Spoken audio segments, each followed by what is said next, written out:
everyone, welcome back. I'm sorry that I haven't made a video in a while, and I'm sorry if the audio isn't the best.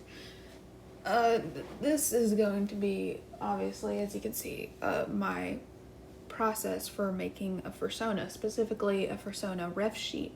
Now, if you've seen my ref sheets, you know that I have a specific style and technique and way of doing them.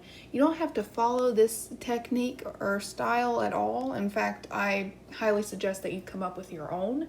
But this is mine, and if you have to, do something very similar to it at first, then that's absolutely welcome. Everyone starts somewhere. So please just enjoy the video. I hope that it can help you with your process.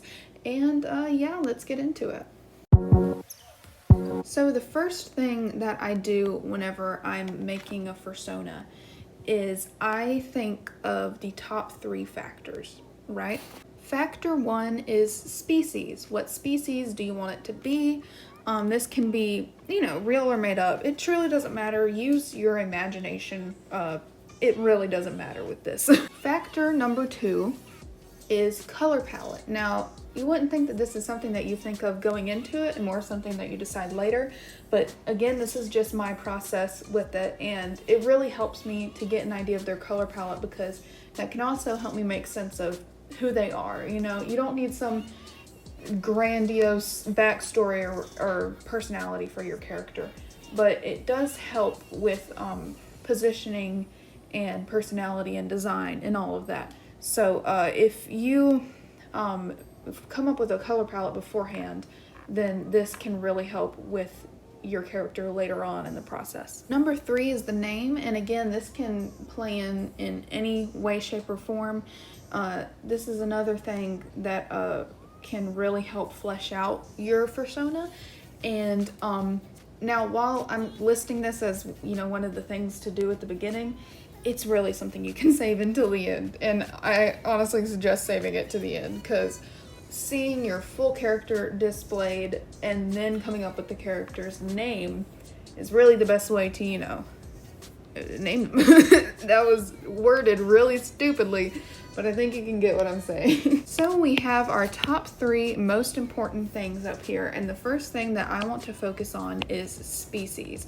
Now, with species, I normally will go on Pinterest or Safari and just start looking up inspiration and all of that, and I'll just think of, well, what animal am I really liking lately? What animal do I find visually appealing that I would want to draw? What would be just fun for me to work with? And yeah, just look around for that. Now, this can be, again, anything. It really doesn't matter. Just always make sure that you have the rights to said characters, because a lot of species are free to use even though they were made up by someone in the fandom. Like Dutch angel dragons were made up by everyone knows that. Everyone in the fandom, that is. And those are free to use, and you can make a Dutch angel dragon, and I have made a Dutch angel dragon. A few actually, but there are different species and obviously characters that are not free to use, and you have to do some digging and find the original artist. Copying or taking a species or character is never okay. Alright, so first thing I'm going to do is look up Fursona ref sheet on Pinterest. Now, as you can see, there's a lot of really, really beautiful art here of all different kinds of characters and species. Whenever you're doing this, always, make sure not to draw too much inspiration to the point of copying, but, that's kind of a given. And it can be something as little as, oh, they did a hyena. A hyena would be a fun thing for me to do. To, a color palette, a mood, character trait. Really anything that gets you thinking or gets you excited, go ahead and draw from that. Now, looking at this art, this makes me realize I've never really made a wolf or a werewolf. Now, it is a German Shepherd, but it really just the claws and the posture and the teeth really make me think werewolf, and so I think that that's something I'm going to do. So now what we're going to do is look up wolf art, And again, this is just my process. And I'm going to see what sticks out to me about wolf art and what people find important in the anatomy of a wolf whenever they're drawing it. So I'm looking at eye and snout design. I'm looking at the anatomy of a wolf. These sheets are really great of people just really breaking down the process of drawing different species.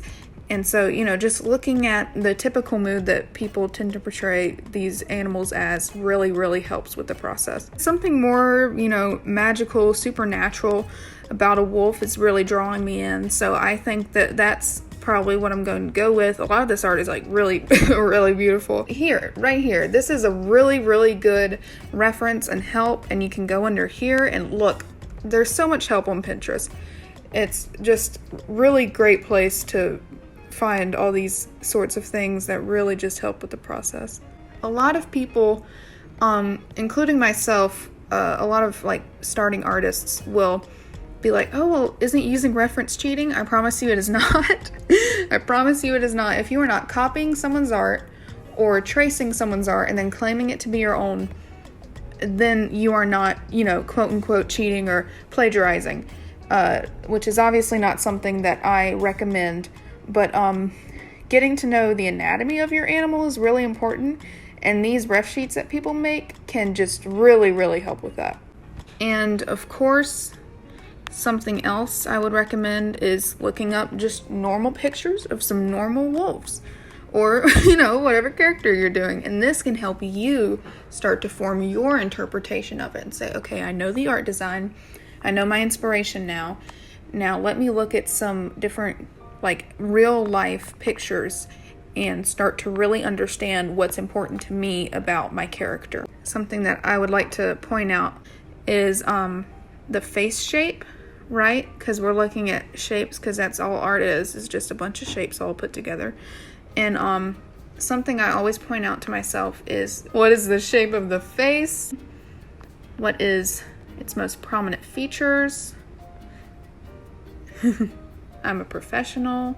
Look at me go. And so first thing first we're looking at is head shape. Now, obviously, all of these wolves walk on 4 legs. Our wolf will not. He will walk on 2 because he is advanced. So, looking at a full body picture of a wolf like this one here can also really help you start to understand, all canine legs kind of have this shape to them of the whole, that kind of shape. Something nice to understand. The body is very, triangular. So, a shape kind of like this would be helpful for standing upright. So looking at the legs. Of course, the feet paws, those are very important as well. And I saw a great reference for that earlier as well. They're just normal canine feet. And then his head shape, his more prominent features like his eyebrows and his ears. And their eyes is another really important thing that's going to make your character really stand out and noticeable as whatever species it is, along with the nose shape. Always look at the nose shape. Just these really definable features about certain animals can really help people recognize, oh, that's a wolf, that's a cat, that's a whatever. So nose, eyes, ears, and just, overall general shape of everything. Next thing that you're going to want to be looking for is color palette, as I said in my list before. I noticed looking back that there were some color palettes on Pinterest, but I really don't like using those. It just feels like, there's not as many options on Pinterest as there are on Safari.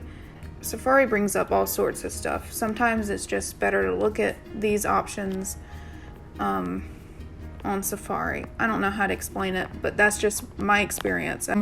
Something that really makes me think werewolf is this more like purpley kind of like space or like nighttime kind of feeling. So like these more like muted colors with more of a purple palette. Those are like really pretty and I think really fitting for my character. So what I'm going to do now is save this color palette and I'm going to use that to put into my thing. Now, sometimes whenever color correcting and editing and all that in Procreate, I will completely change my color palette or like some design features, and just know that that's totally okay to do. Just do what makes you happy. If your original plan doesn't turn out and you're like, well, I have to stick with the plan. No, you do not. You do not have to stick with the plan. Do whatever, it ends up being better. If you have to add or take away colors, absolutely do that. If you completely color shift to the point where it's not even the original palette, then great. Just do whatever looks good. Now for beginning the drawing. Whenever you're starting out, you're just, doing whatever you normally do to start out a drawing. So what I do is I set a more muted color than like a full white background, because that just feels like really harsh on my eyes, and I don't like drawing that way. So I'll just pick like a sort of grayish color. And since my inspiration is purple, I went on the purple one, but that doesn't really matter. And sketch color, again, do whatever makes you comfortable. And the brush I use is this one that I made. I know, really frustrating, but all I did was use this round brush and do some editing to it to where it's like softer and just easier for me to use. So yeah, let's hop into it. Now the first thing that I will do, it's kind of hard for me to draw and talk at the same time, so bear with me, I'm sorry. But the first thing I will do is just kind of get like a really rough idea of what I'm doing out there. Something I wanted to point out real quick that's also extremely important that I wish I would have mentioned before is fur patterning. Oh my gosh, literally so important. You're going to want to think about where the different colors are. Now I know what you're thinking. I thought you could do any color you want. You can, but if this is an important thing to you, like making it as accurate to the species as you can while still, having creative freedom. I know that's something important to me, but again, have as much creative freedom as you want. You can make this guy leopard print and people would probably love it, but what matters most is if you love it. So again, do whatever makes you happy, but something that I prefer to do is to look at the fur pattern. So just looking at this guy here, and this is really my only reference right now because I don't have any Wi-Fi. I'm currently sitting in a parking lot. So now that we have our sketch and our fur pattern out here, we are going to want to duplicate that. We want to flip it horizontally. Wow. Flip him back until the lines are lined up, and that's why I draw this line right here, so that I can line them up perfectly. As you can see, that is perfect. So we are going to take the one on the right, or maybe just I am. Maybe you already have some sort of process of your own, or maybe you prefer another way of doing it. Do whatever you think would make this a more enjoyable project for you. I personally am doing what makes it more enjoyable for myself. So once you have this initial sketch, I'm gonna take that. It depends on how detailed you want your rough sheet to be, but what I normally do is I go over here, I say, okay, name. If your guy over here is already self-explanatory and you don't even need any of this because the colors, aren't that complicated and you can tell, then, fill up this space over here with the color palette, or just spread him out more so that he's kind of, taking up more of the thing. Obviously not that big, but you get what I'm saying. And I think what I'm gonna do now is just kind of edit and play around, do what I gotta do. Now, once you have your rough sketch out, this is looking really good to me. I'm really happy with this. It might be a tad, wonky in some places, but this piece, really isn't the most important thing. So, again, set your own standards, do whatever you want. I'm not the boss of anything. Just listen to my instructions loosely. This is just how I do it. I cannot say that enough times. But yeah, this is what I have. I think it's good. I'm very happy with it. So what I'm going to do now, I'm putting in my color palette and make sure that's on a different layer. Really focus on your layerings always, no matter what you're drawing. Now this may be silly to some people, but what I do is I get that different layer And then I just experiment, you know, with the different colors and see where they look good on him. This is really helpful. Maybe it's not silly. I don't really know. I've really just made my own little techniques and things over the years. Yay, we're on a line art. Now for line art, I'm using the same brush that I made that again. I already told you guys how I made it. And as for size, I don't use as big of a brush on the line art as I do for the sketch, because it's more important than the sketch. But yeah. Now I'm going to stop recording because I can, you know, line art is kind of self-explanatory. I'll put in the speed draw here real quick and I'll get back to you guys. Okay, quick side note I want to point out here is with your style, you know, it varies from person to person, but I really focus on shapes with these species that can also make it like really definable as what it is. So like maybe a bear has much more round kinder features to kind of make it look sweeter, you know. Maybe a raccoon has more like relaxed, like kind of, I don't know how to describe that, just very stranger kind of features to make it seem more silly and fun. But as for a wolf, its main shape and attitude, again, this is completely like you can interpret it in any way you want, but the way I'm doing it is I see many sharp triangular shapes here. So the shape that I am really focusing on is triangles and sharp angles. And this is often used whenever it comes to character design. This is often used for, you know, villains, because sharp angles, you know, make you think of danger and all that stuff. That's why claws and fangs are, you know, so intimidating. So whenever you're making these kind of characters, really focus on the kind of shape that you're using.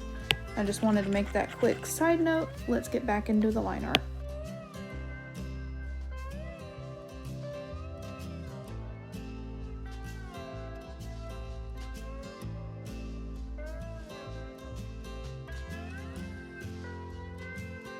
Okay, now that we have all of the line art finished, now if you're wondering why I didn't do the pupil, it's because I have a very specific way that I do eyes that does not involve doing line art for the pupil. So now that we have the line art for everything else though, we can start to do the color, which is very exciting. So let's just get this layer back. Looking at this is making me think we can just put this on low opacity again, add a layer, and then just go in. I also want to make it very clear where, like, what each color is and where, and just go ahead and swatch these and then start with my coloring. I'll be right back.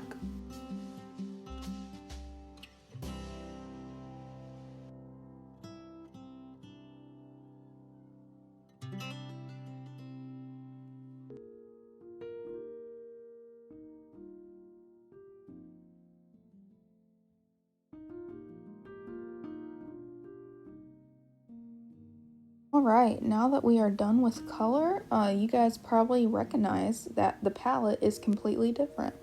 As I said before, once you go over here, you can mess around with it, and the palette just kind of completely changes according to your preference, you know? Or maybe it doesn't, but most of the time, my drawing will shift palettes just because I love messing around with the palette shifter. And you might also notice that the hands are a little bit wonky, as you can see, because I flipped this drawing over here in order to get this, and I forgot to draw the hands like in a way that makes more sense. And to be quite honest with you, I don't really want to fix that. And this is just a tutorial for a technique. you're not really drawing exactly what I'm drawing right now. So, you know, let's not focus on the hands. They're not even there, as far as either of us can tell. So, the hands aren't there. Let's just focus on everything else. Now, once that you have colored all of your things, you can go in and shade it. But I don't really like to do that for rough sheets because I want to be able to color drop for other drawings in the future. So I don't really go in and shade a whole lot. But the next thing that I will do is I delete my sketch. You absolutely do not have to do this. This is 100% up to the person, but I just do that every time. It might actually be helpful to not do that. So, you know, whatever is your preference. Now I will pick a color for the background that I like. My instinct tells me something green, so I like that. And then the next thing I will do is add another layer, and I will add in a spot for the name and a spot for the palettes. Now, this changes in style for me for the different stuff. Like I'll have like maybe something like this for a bear because it looks like honey, or like maybe something like this for like a more like dangerous character. I don't know, just something that like really fits it, or like maybe some cross hatching for like a more artsy character. Just I'll just do something. So I'm gonna just draw and I'll be right back with you guys. Okay, now as for names, as you can see, I haven't added anything else except for the little ditty yet. So whenever I'm writing in my name here, I'm just going to write on top of that. And I was going to use that brush, but I actually don't like it the more that I look at it. So I'm going to pick out a brush that I like, that I think looks cool with the name, probably something like that. Probably a white thing going on there. Okay. So, normally I will look up different names, but this color palette reminds me of Loki, and so I think a name that will fit him is Odin, and I'm just going to get that in there. This can be done so many ways. Look on baby name websites, or go to Google Translate and like type in a cool word like thunder and then see what that looks like in Latin, or, you know, whatever. Just do whatever makes you happy. Okay, something that I do all the time that I think like really helps a drawing feel complete is I will just go to the line art and not that. I'll make a separate layer with the clipping mask over the line art, and I'll take a darker color than the main dark color, and I'll just mess around with that until I think that it looks good. I really love how that looks. So now what I'm going to do is duplicate this layer, and I'm going to see if I like the blur look with this. Surprise, surprise, I do. So we're just going to keep that. Odin can be down there with the colors. And yeah, now I'm going to add some little touch-ups that can just be seen in the thing. I might, in the time lapse, I mean. Alright, and you are done. I'm really proud of this piece. I think it looks really cute. I'm really happy with how the colors turned out as well. I hope that you're proud of your drawing, or that, you know, you feel inspired to make something at least. Thank you for watching my video, and I hope you guys have a great day and make some great art.